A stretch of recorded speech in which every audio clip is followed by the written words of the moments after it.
You are listening to Atomic Habits by James Clear, narrated by Litnarrate. Welcome to Litnarrate. Sit back and enjoy classic literature brought to life through narration. Here's a question that might sting a little. If you have the exact same habits 5 years from now that you have today, will you be proud of where you end up, or will you feel like you wasted half a decade? Most of us are chasing dramatic transformations. We want the fresh start, the total overhaul, the moment where everything clicks into place. But there is a quieter, more uncomfortable truth waiting underneath that fantasy. The people who build remarkable lives rarely do it through one heroic leap. They do it through small, almost invisible adjustments, repeated so many times that the results eventually become undeniable. By the time we are done today, you will understand why tiny 1% shifts in your daily behavior can either compound into a completely different future or quietly erode the one you already have. You will also walk away with a practical 4-part system for making good habits stick and bad habits disappear, one you can start using literally today. So let's get into it. The core idea behind this material is deceptively simple. Habits are the compound interest of self-improvement. Just like money multiplies through compound interest, the effects of your habits multiply as you repeat them. On any single day, a habit barely registers. Skipping dessert once will not transform your body. Reading one page will not make you a scholar. But stretch that single choice across months and years, and something strange happens. The math becomes almost absurd. If you improve by just 1% every day for a year, you do not end up 11 or 12% better. You end up roughly 37 times better, because the gains compound on top of each other. And the reverse is just as brutal. Decline by 1% a day, and you will crash towards zero by year's end. This is the central, often overlooked truth about behavior change. It is not really about one dramatic decision. It is about direction and rate, the trajectory you are on, not the results you're currently sitting with. Think about it like steering a plane. If a pilot leaving Los Angeles shifts the heading by just a few degrees, the nose of the plane barely seems to move. But stretch that tiny deviation across a few thousand miles, and the plane lands in an entirely different city. Your habits work exactly the same way. A single unhealthy dinner will not wreck your health, and a single missed workout will not erase your progress. What matters is not the outcome of any one choice, but which direction that choice is nudging your life. Are you a millionaire who spends more than you earn every month? You are on a bad trajectory, no matter how healthy your bank account looks today. Are you broke, but saving a small amount every single month? You are on a good trajectory, even if the numbers look unimpressive right now. Your current results are simply a lagging measure of habits you built a long time ago. Your body weight reflects old eating patterns. Your knowledge reflects old learning patterns. You get what you repeat, not what you intend. There is another wrinkle here that trips a lot of people up, and it is worth naming directly because it explains why so many people quit right before the breakthrough. Progress from small habits often looks like nothing is happening for a long stretch of time, and then suddenly everything happens at once. Picture an ice cube sitting on a table in a freezing room. The temperature climbs 1 degree at a time, 26, 27, 28, 29, 30, 31, and the ice cube just sits there, completely unchanged. Then the room hits 32 degrees, and suddenly the ice begins to melt. That 1 extra degree seemed no different from all the ones before it, but it unlocked a massive shift. This delay between effort and payoff is sometimes called the valley of disappointment. You start a habit, you put in real effort for days or weeks, and it feels like absolutely nothing is happening. Most people quit exactly here, right before the ice starts to melt, because they assume the lack of visible progress means the effort is being wasted. It is not wasted. It is being stored. All the unseen work eventually shows up as what looks to outsiders like an overnight success. But you will know better, because you will remember the long stretch where nothing seemed to be moving. So if small habits compound over time, the obvious next question is, what should we actually be focused on changing? Here is where the material makes a really important distinction, one that a lot of self-help advice completely misses. Most of us obsess over goals, lose a certain amount of weight, hit a certain revenue number, win a certain championship. But goals have a sneaky flaw. Winners and losers in almost any competitive arena usually share the exact same goal. Every Olympic athlete wants a gold medal. Every job candidate wants the offer. If everyone has the same goal, then the goal itself cannot be what separates the people who succeed from the people who do not. What actually separates them is the system, the daily process, the habitual structure that produces the results. This is why so many well-meaning New Year's resolutions collapse by February. People set an ambitious goal, feel motivated for a few weeks, and then slide right back to their old patterns because they never rebuilt the underlying system that produces their behavior in the first place. Achieving a goal is often just a momentary change. Clean your messy room and you will have a clean room for now. But if you never change the underlying habits that created the mess, you will be looking at a new pile of clutter within a week. You fix the outcome, not the system that produces the outcome. The advice here is refreshingly clear. Forget about obsessing over the goal and fall in love with the process instead. You do not rise to the level of your goals. You fall to the level of your systems. Now here is where things get genuinely interesting because underneath the systems is something even deeper, your identity. This might be the single most powerful idea in the whole framework, and it explains why willpower alone so often fails us. There are 3 layers at which behavior change can happen. The outer layer is changing your outcomes, things like losing weight or winning an award. The middle layer is changing your process, your habits and routines. But the deepest layer, the one most people never touch, is changing your identity, your beliefs about who you actually are.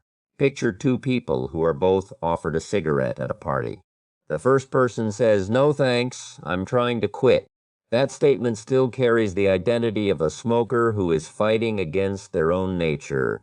The second person says, "No thanks, I don't smoke." That is a completely different internal stance. Smoking is not even part of who they believe themselves to be anymore. The goal is not to run a marathon. The goal is to become a runner. The goal is not to write a book. The goal is to become a writer.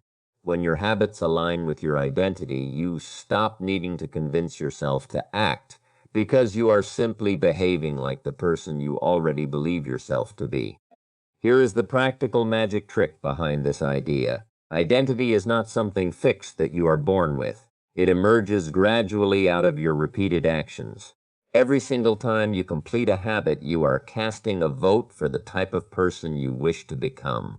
One vote does not decide the whole election, but plenty of small votes, cast consistently over time, absolutely do.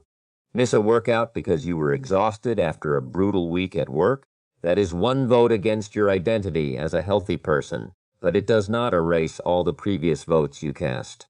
The trick is to focus on winning the majority of votes, not achieving a flawless, unbroken streak. This reframes the entire project of self-improvement. Instead of asking, "What outcome do I want?" start asking, "Who is the type of person that could get this outcome? And what would that person actually do today?"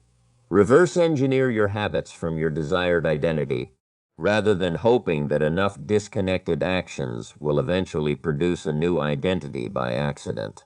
All right, with that foundation in place, let's get into the actual mechanics of how habits function, because once you understand the machinery, you can start intentionally engineering it.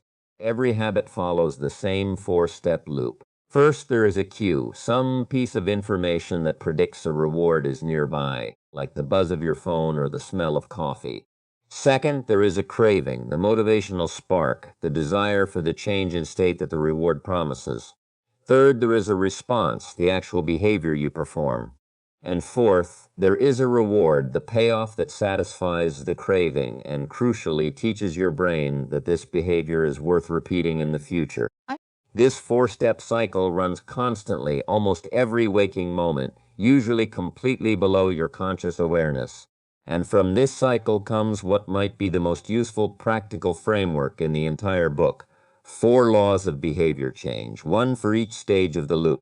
To build a good habit, you make the cue obvious, make the craving attractive, make the response easy, and make the reward satisfying. To break a bad habit, you simply invert each law. Make the cue invisible, make it unattractive, make it difficult, and make it unsatisfying. Let's walk through each of these one at a time, because each one comes with a genuinely useful toolkit. The first law is to make it obvious. Most of our behavior is running on autopilot, and we do not consciously notice most of the cues that trigger our actions. Before you can change a habit, you need to become aware of what you are actually doing throughout your day. A simple exercise here is to list out your daily routine, from waking up to going to bed, and mark each behavior as either a positive habit, a negative one, or a neutral one. This alone creates a jolt of awareness that many people find uncomfortable but incredibly clarifying. Once you know what you are working with, you can use a technique called implementation intention, which is really just a fancy way of saying you make an extremely specific plan. Instead of vaguely telling yourself, "I'll exercise more," you say, "I will exercise for 1 hour at 5 in the evening at my local gym." Studies on this exact approach found that people who filled out a specific plan like this were roughly 2.5 times more likely to actually exercise compared to people who simply had good intentions and information about the benefits. Clarity beats motivation almost every time. An even more powerful version of this is called habit stacking. The idea is to link a new habit to a habit you already do automatically every day. The formula is simple. After I do current habit, I will do new habit. After I pour my morning coffee, I will meditate for 1 minute. After I take off my work shoes, I will change into workout clothes. After I sit down for dinner, I will say one thing I am grateful for. Your existing routines become the launching pad for new behavior, so you are not relying on remembering or feeling motivated. You are relying on a trigger that is already baked into your day. There is also a huge external component to this first law, and it might be the most underrated lever available to you: your environment. Environment is the invisible hand shaping your behavior far more than most people realize. You do not choose products because of what they are. You often choose them because of where they are. A famous experiment inside a hospital cafeteria simply added water bottles next to every food station, without saying a single word to anyone. Over the following months, soda sales dropped by more than 11%, while bottled water sales jumped by nearly 26%, purely because of what was visible and within arm's reach. Translate that into your own life. If you want to eat more fruit, put a bowl of apples on your kitchen counter where you will actually see them instead of buried in the crisper drawer where they rot unnoticed. If you want to read more, leave a book on your pillow so it is impossible to ignore at bedtime. If you want to practice an instrument, keep it out on a stand in your living room instead of zipped away in a closet. Conversely, if you are trying to eliminate a bad habit, the inversion of this law is to make the cue invisible. Struggling with mindless phone scrolling? Leave your phone in another room. Trying to cut back on video games? Unplug the console after every single use, so restarting it requires a small amount of deliberate effort. Removing a cue from your environment is often far more effective and far less exhausting than relying on raw willpower to resist temptation every single time it appears. The second law is to make it attractive. Here we get into the neuroscience of craving itself, and it centers on a chemical messenger called dopamine. For a long time, people assumed dopamine was simply the brain's pleasure chemical. But research reveals something more interesting. Dopamine spikes not when you receive a reward, but when you anticipate one. Gamblers get a dopamine surge right before they place a bet, not after they see the outcome. This is why the anticipation of an experience can sometimes feel better than the experience itself, why daydreaming about a vacation can feel more exciting than actually lying on the beach once you get there. This matters enormously for habit design, because it tells us that the way to make a habit appealing is to increase the anticipation surrounding it, not necessarily the reward itself. One brilliant strategy for exploiting this is called temptation bundling. The idea is to pair something you need to do with something you genuinely want to do. There is a great real-world example of a college student who loved watching a particular streaming show but knew he needed to exercise more. He literally rigged his stationary bike so that his streaming app would only play if he was pedaling at a certain speed. If he slowed down, the show paused automatically. You do not need to be an engineer to apply this idea. If you want to catch up on celebrity gossip but need to work out, only allow yourself to read those articles while you are at the gym. If you want to get a manicure but need to answer overdue emails, only get your nails done while catching up on your inbox. You are essentially bribing your future self with something they already crave. Culture and community also play an enormous role in what feels attractive to us because we are, at our core, herd animals. We copy the habits of three groups: the people close to us, the many people around us in a larger tribe, and the powerful people we admire and want to emulate. If your closest friends value fitness, working out will feel completely normal to you. If your closest friends value junk food and skipping the gym, breaking away from that pattern requires fighting against real social gravity. This gives you a genuinely powerful lever. If you want a new habit to feel attractive and easy to sustain, join a group or community where that behavior is already the norm, ideally one where you already share something else in common with the members. Someone trying to get fit who also loves a particular video game franchise is far more likely to stick with a fitness community built around that shared interest than a generic gym where they feel like an outsider. The third law is to make it easy. This might be the most practically important law of the four, because human beings are wired to follow what researchers call the law of least effort. Given two similarly rewarding options, we will almost always gravitate toward whichever one requires less energy. This sounds like a character flaw, but it is actually just efficient brain wiring, and you can use it to your advantage rather than fighting against it. Reduce the friction associated with good habits and increase the friction associated with bad ones. If you want to cook healthier meals, chop vegetables, and prep containers on the weekends so that during a busy weekday, the healthy option is also the most convenient option. If you are trying to cut back on television, unplug the set after each use and even remove the batteries from the remote, so that flipping it on requires a few extra seconds of deliberate effort rather than a mindless reflex. There is also a wonderfully simple trick here called the 2-minute rule. Almost any habit, no matter how ambitious, can be scaled down into a version that takes less than 2 minutes to start. Read before bed every night becomes read one page. Do 30 minutes of yoga becomes roll out my yoga mat. Study for an exam becomes open my notes. The goal here is not to trick yourself into secretly doing more, although that is often a happy side effect. The real goal is to master the fundamental skill of simply showing up. You cannot optimize a habit that does not exist yet. Standardize the behavior first at the smallest possible scale, and only then start expanding it. Someone who lost over 100 pounds began by only allowing himself to stay at the gym for 5 minutes at a time. Eventually, he found himself thinking, well, I'm already here, might as well stay a little longer. That is how a tiny, almost laughably small commitment becomes the gateway to a much bigger transformation. The fourth and final law is to make it satisfying.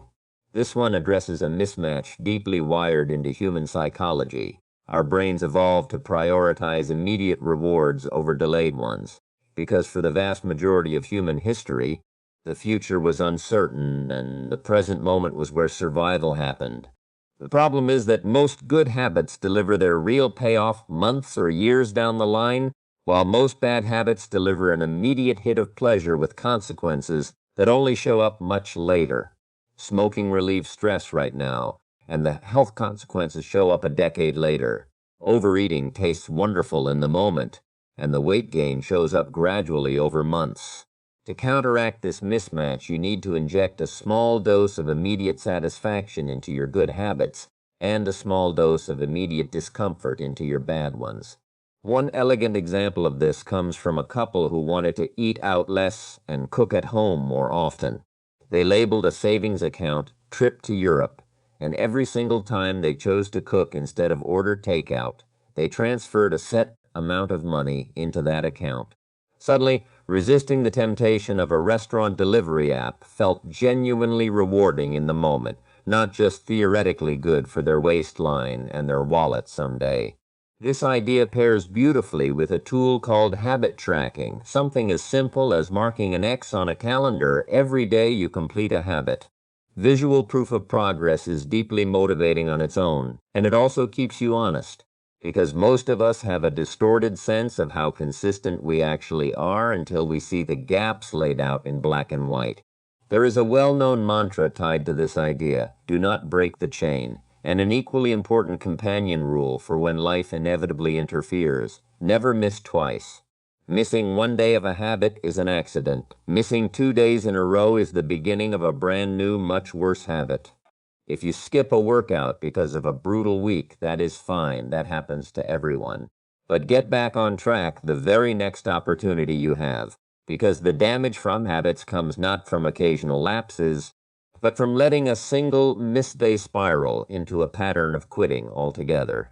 Now, there is a piece of this system that a lot of people overlook, and it deals with something uncomfortable. What happens once the initial excitement fades and the habit becomes routine?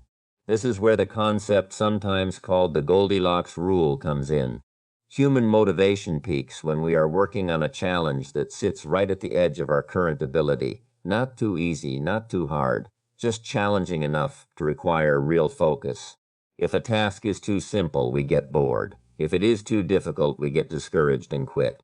The danger with any long-term habit is that once you have mastered the basics, the routine can start to feel stale, and boredom, more than outright failure, is often what derails people from sticking with something for years rather than weeks.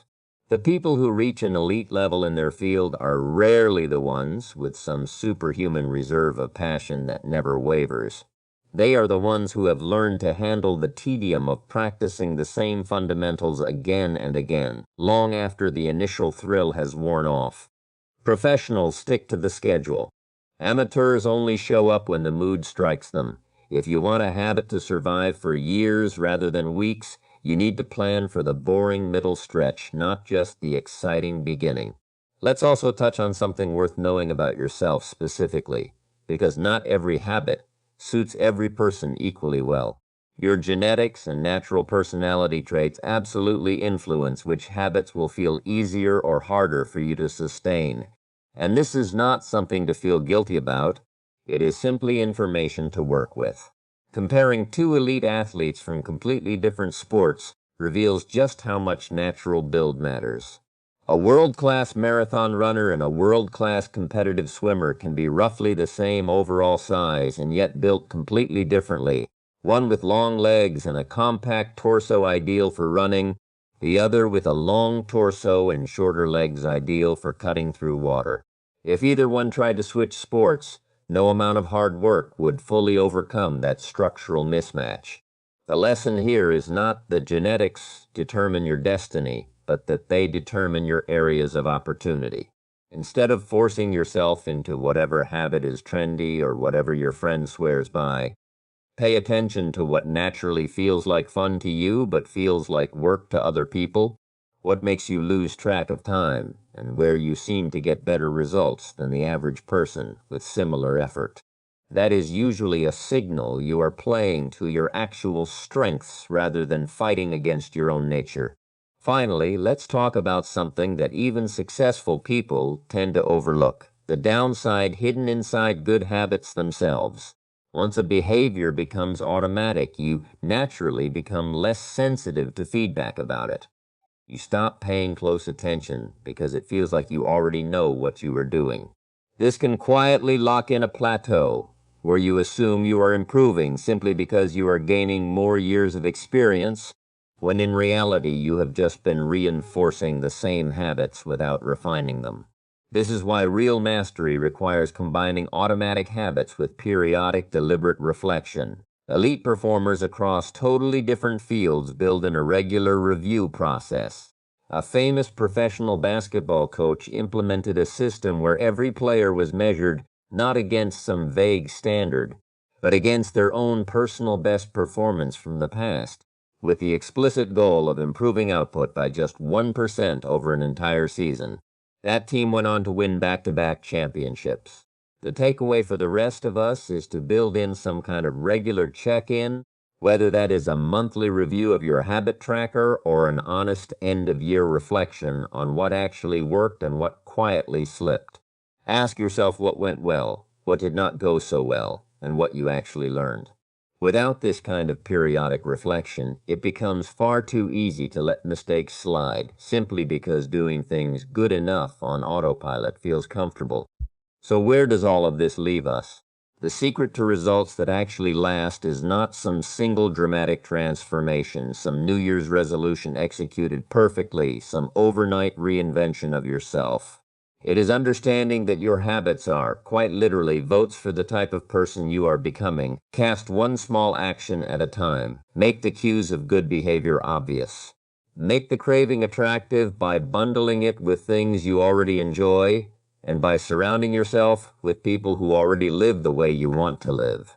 Make the actual response as easy as physically possible, shrinking it down if you need to until it takes less than 2 minutes to begin. And make the payoff satisfying enough immediately that your brain wants to repeat it tomorrow. None of these changes need to feel dramatic in the moment. In fact, if a habit shift feels wildly uncomfortable and unsustainable, it is probably too big a leap. The goal is never to overhaul your entire life in a single afternoon. The goal is to become 1% better today than you were yesterday, and to trust that this tiny, almost invisible margin, repeated with patience over months and years, eventually becomes the difference between the life you have and the life you actually want. Thank you for listening to Litnarrate. If you enjoyed this classic tale, please like, share, and subscribe to our channel for more timeless literature brought to life through narration. See you in the next story.